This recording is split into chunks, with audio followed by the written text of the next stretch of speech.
திருவடியில் சரணாகதி அடைஞ்சோம்னு சொன்னா, முருகனை முழுமுதலாக நம்பி அவனை வழிபட்டோம்னு சொன்னா, நிச்சயமாக கந்தவேற் பெருமான் வினையிலிருந்து நம்மை காப்பாற்றுவார். இதை வேள் வகுப்புல அருணகிரிநாதர் பதிவு செய்கிறார். துதிக்குமடி எவர்க்கொருவர் கெடுக்கையிட நினைக்கினவர் குலத்தை முதற் அறக்களையும் எனக்கும் ஓர் துணையாகும்.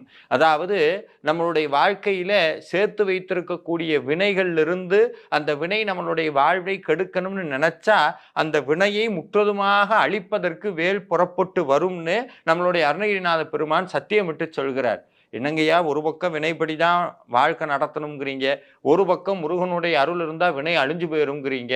அப்போ இது எங்கேயோ ஏதோ ஒரு இம்பேலன்ஸாக தெரியலையா? இப்போ முருகனை வழிபடாதவங்களுக்கும்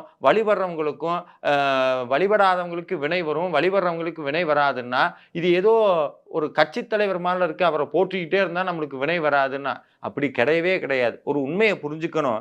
எல்லா